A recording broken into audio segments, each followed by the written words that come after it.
Flowering plants.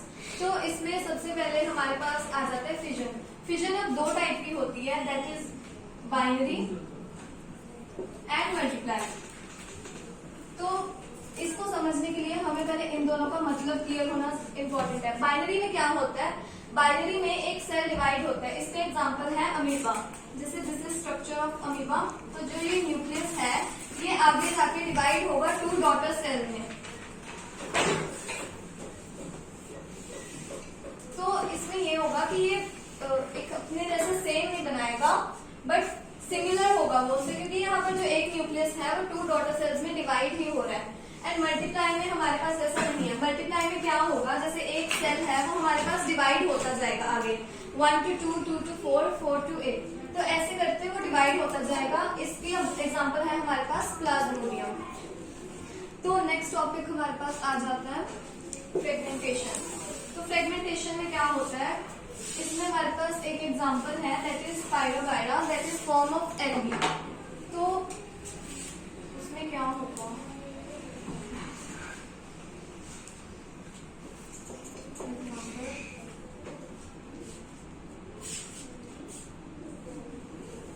इसको हम 3 parts में डिवाइड करेंगे।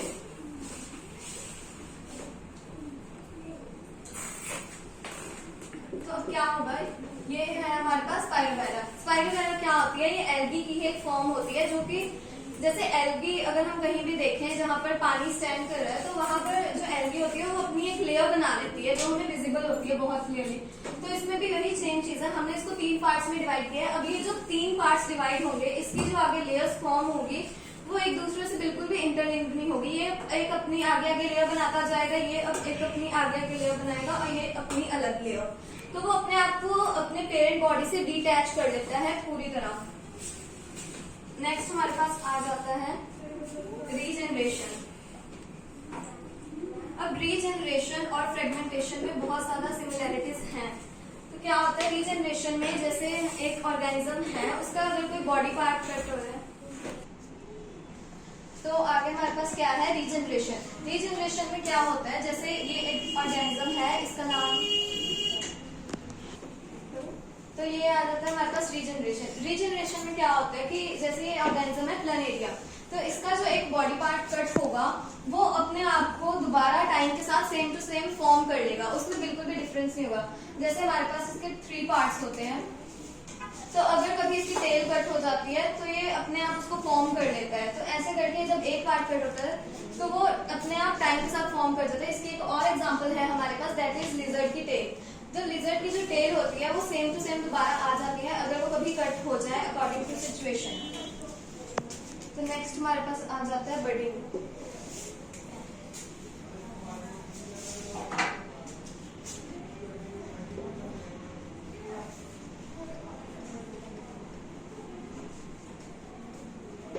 तो बडिंग में हमारे पास क्या होगा, अब बडिंग में हमारे पास 2 एग्जांपल्स हैं, that is yeast and hydra. तो हमने बहुत बार ये चीज नोटिस की है, किसी भी ब्रेड या किसी भी जैसे पिज्जा बेस हो गए तो वो काफी ज्यादा फ्लफी होते हैं। तो वो किसके कारण होते हैं, that is because of yeast. तो यीस्ट क्या करते हैं कि जब उसको एक एक्वा सोल्यूशन में या किसी भी चीजों से उसका एक सोल्यूशन बनाया जाए तो वो अपने बर्ड्स फॉर्म कर लेता है एंड वो प्रॉपर्ली उसको डिटैच कर लेता है, जिसके कारण पफिनेस आती है। तो ये बहुत स्लो प्रोसेस होता है। दिस टेक, अगर हम यीस्ट के साथ करें तो दिस टेक 3 to 4 hours।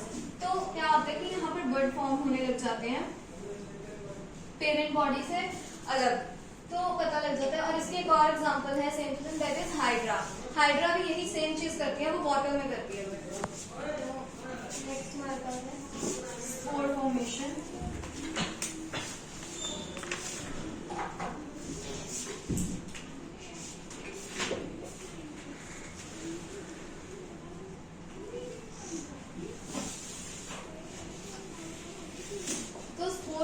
में क्या होता है कि एक टाइम के साथ, सीजन के साथ जो ऑर्गेनिज्म है वो अपने स्पोर्स फॉर्म कर लेता है एंड वो सेटल डाउन हो जाते हैं। तो इसमें हमारे पास एग्जांपल है राइजोपस की।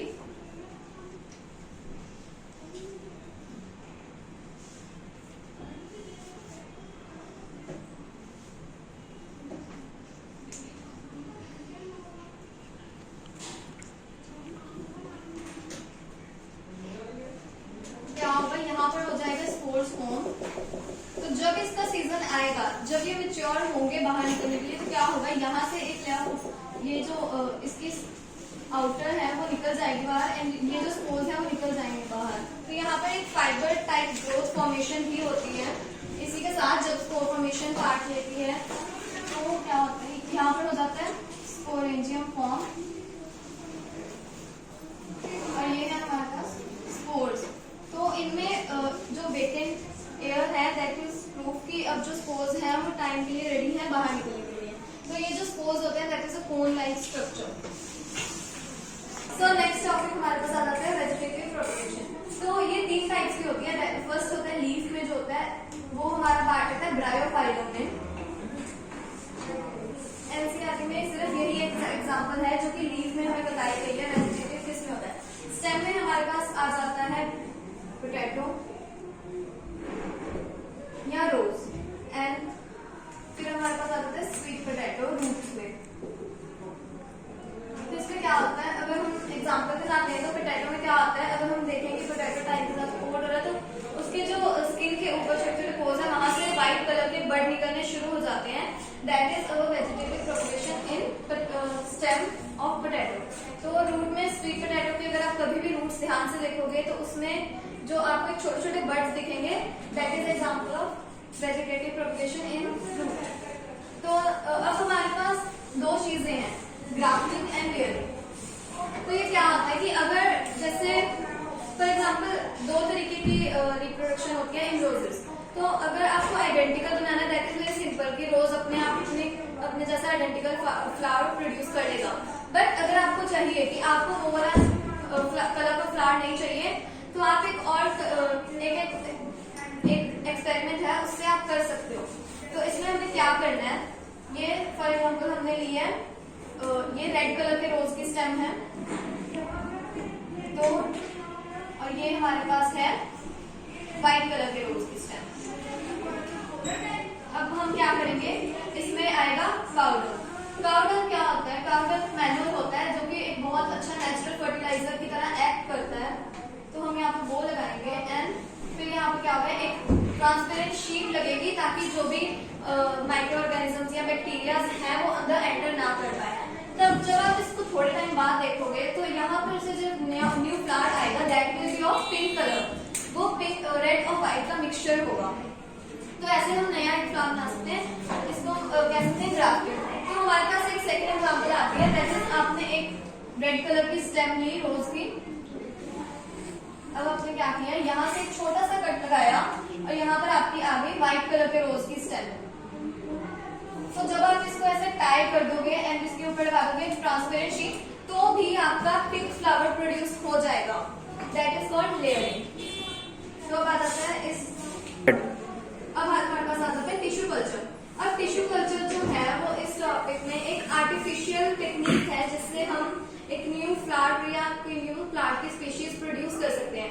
अब टिश्यू कल्चर की नीड कब पड़ती है, टिश्यू कल्चर की नीड तब पड़ती है जब जैसे फॉर एग्जांपल कोई भी आपके पास एक फ्लावर है उसमें या उसका रिप्रोडक्टिव सीड नहीं है, उसका ऑर्गन नहीं है या कोई भी कमी है या अगर उस स्पीशी की बहुत कम वैरायटी बची है हमारे पास।